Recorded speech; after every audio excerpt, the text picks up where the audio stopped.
Halo, perkenalkan, kami kelompok 3 dari mata kuliah Bahasa Indonesia dari Binusung 2024 akan mempresentasikan karya ilmiah kami yang berjudul Model untuk Mendeteksi Bahasa Isyarat Tangan menggunakan Deep Convolutional Network bagi para tunarungu dan tunawicara. Izinkanlah kami untuk memperkenalkan diri kami masing-masing. Saya Ricky Nathaniel. Saya Alfredo Laurentier Santonanda. Saya Ivanko Gratio Hartono. Saya Sharon Sedila. Dan saya Vincent. Mari kita mulai dengan abstrak. Bahasa isyarat umumnya digunakan oleh para tunarungu dan tunawicara untuk berkomunikasi dengan orang lain. Satu di antara bahasa isyarat yang kerap digunakan di Indonesia adalah Bisindo.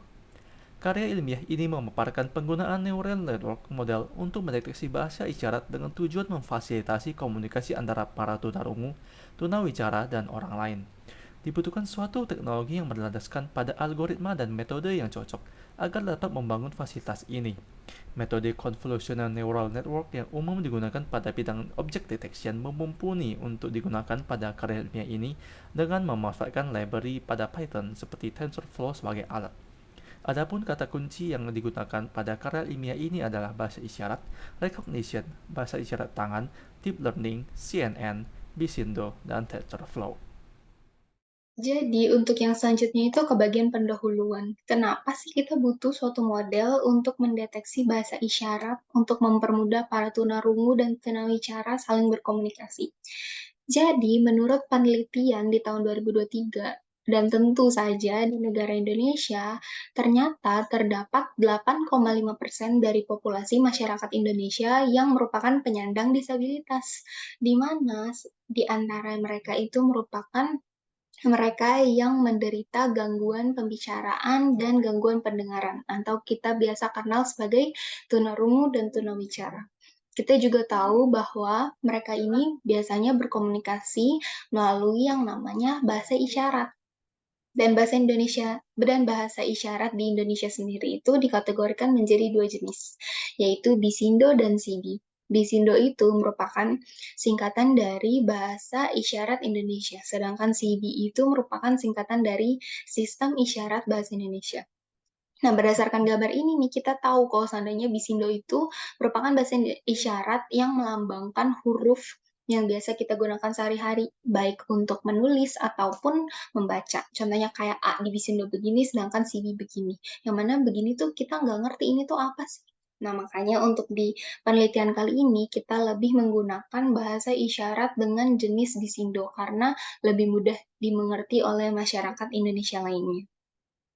Tapi ternyata ada satu kendala nih, gimana sih cara tunarungu tunawicara ini, gimana sih cara untuk mempermudah tunarungu dan tunawicara ini saling berkomunikasi, yang mana kita tahu sendiri kalau misalnya mereka sulit untuk berkomunikasi dengan yang lainnya.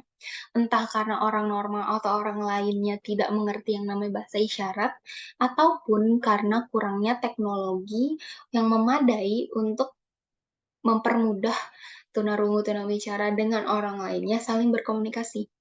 Nah, seiring dengan berkembangnya zaman, kita mengerti perkembangan teknologi juga, kita mengerti suatu teknologi yang namanya AI. Atau AI ini merupakan teknologi yang menyerupai kecerdasan manusia, yang mana salah satu algoritmanya menggunakan metode deep learning. Deep learning itu merupakan metode yang mengajarkan komputer untuk memproses data dengan mengenali pola dalam gambar, teks, dan data lain untuk menghasilkan wawasan dan prediksi yang akurat. Dan untuk metode AI yang kita pakai kali ini untuk penelitian ini merupakan metode deep learning. Sekarang saya akan menjelaskan tentang metode penelitian dari artikel penelitian kami. Metode penelitian kami terdiri dari 3 proses utama, yaitu data collection, data processing, serta training dan testing. Untuk penjelasan lebih lanjut dari masing-masing proses tersebut akan saya jelaskan di slide-slide selanjutnya. Mari kita mulai dari proses data collection atau pengumpulan data.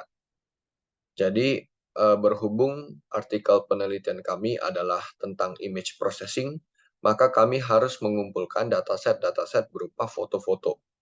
Dapat dilihat pada halaman yang saya tampilkan, berikut contoh-contoh data yang kami kumpulkan. Bisa dilihat data yang kami kumpulkan bervariasi dengan intensitas cahaya yang berbeda serta jarak dari kamera yang berbeda-beda.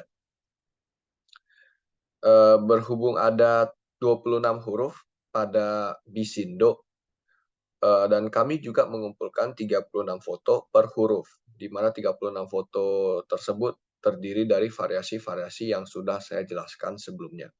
Maka total dataset yang kami kumpulkan adalah 36 foto dikali 26 huruf, yaitu 936 foto. Setelah semua foto telah kami kumpulkan, kami akan memproses foto-foto tersebut dengan 3 subproses tersebut, yaitu data grayscaling, data labeling, dan augmentasi data image generator. Pada subproses data grayscaling, kami akan mengubah dimensi gambar menjadi 64 kali 64 dengan warna yang keabuan.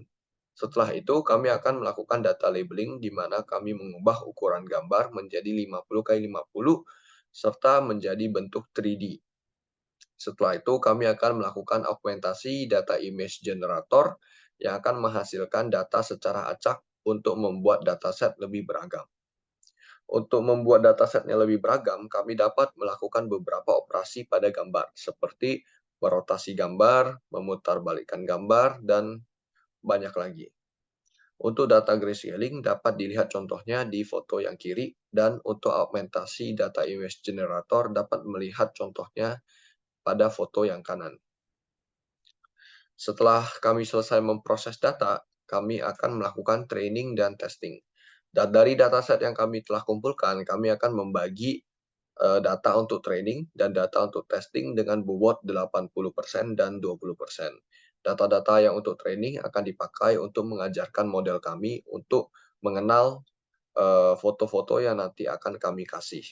Dan untuk testing, kami akan memberikan foto-foto kepada model kami untuk melakukan uji coba, untuk memastikan bahwa model kami akurat dan dapat memproses data-data yang kami berikan dengan baik. Berikut ini adalah hasil penelitian dan pembahasan yang kita lakukan sebelumnya. Nah, untuk pertama dalam hasil penelitian ini dibagi menjadi dua, yaitu dataset analisis dan hasil dari training dan testing. Yang pertama dari dataset analisisnya ini, dataset yang kita gunakan yaitu dataset Bisindo. Nah, dataset Bisindo ini memiliki ukuran 50 piksel kali 50 piksel untuk setiap data gambarnya, dan juga untuk foto yang digunakan ada sekitar 936 foto. Itu berasal dari 26 huruf dengan 36 foto di tiap hurufnya sebagai bahan untuk training dan testing bagi model kami. Nah, untuk training dan testingnya ini dibagi menjadi dua, yaitu tidak menggunakan augmentasi dan dengan menggunakan augmentasi. Di dalam ketika kita mencoba training dan testing tanpa augmentasi, untuk tabel pertama ini hasil rata-rata dan hasil yang di tabel kedua itu merupakan hasil evaluasi. Nah, selama kita melakukan training di tabel pertama, kita mendapatkan hasil yang paling tinggi yaitu di pengaturan variabelnya di batch 2 dan tes 0,2 dengan akurasi paling tinggi yaitu 94% atau 0,9488. Nah, jika kita testingnya untuk mendapatkan hasil yang paling tinggi, itu kita bisa menggunakan variabel dengan batch 2 dan tes 0,2 dan mendapatkan akurasi sekitar 0,9685 atau 96%. Lalu untuk training dan testing dengan menggunakan augmentasi, itu kita dapatkan akurasi 0,71% dengan batch 2 dan training dan tesnya 0,2. Sedangkan untuk evaluasi sendiri dengan batch 2 dan tes 0,2 kita mendapatkan akurasi 0,6538 atau 65%. Di mana dari hasil ini kita dapat mengetahui bahwa hasil yang menggunakan tanpa augmentasi itu mendapatkan hasil yang paling tinggi dengan akurasi yaitu 96%. Next. Nah, untuk yang tadi hasilnya paling tinggi, berikut ini adalah grafiknya. Berikut ini adalah gambar grafik untuk model dengan hasil tertinggi, yaitu model menggunakan batch 2 dan tes 0,1. Nah, jadi di dalam grafik ini kita dapat mengetahui bahwa untuk loss-nya akan berkurang di setiap waktunya, dan juga untuk akurasinya akan senantiasa meningkat. Nah, jadi di dalam hasil kami mendapatkan hasil bahwa tes batch 2 dan tes 0,1 merupakan hasil yang terbaik dengan tidak adanya augmentasi. Selanjutnya, saya akan menjelaskan tentang simpulan dan saran. Pertama-tama, bahasa isyarat merupakan teknik komunikasi yang menggunakan beberapa bagian anggota tubuh, yaitu tangan dan gerakan tubuh. Selanjutnya, hasil dari penelitian ini akan berbentuk sebuah model yang dapat membantu orang dengan bahasa isyarat agar mudah berinteraksi dengan orang-orang normal. Penelitian ini bertujuan untuk mendapatkan model yang memiliki rentang akurasi tinggi.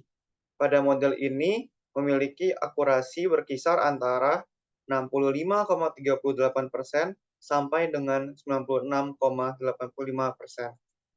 Yang berarti bahwa model ini memiliki tingkat akurasi yang tinggi dengan dataset Bisindo dibandingkan dengan metode transformer. Selanjutnya, di masa depan, penelitian akan dilakukan dengan menggunakan augmented dataset yang memiliki akurasi lebih baik dibandingkan dengan non-augmented dataset. Sekian presentasi karya ilmiah kami, kiranya dapat bermanfaat. Terima kasih dan salam sejahtera.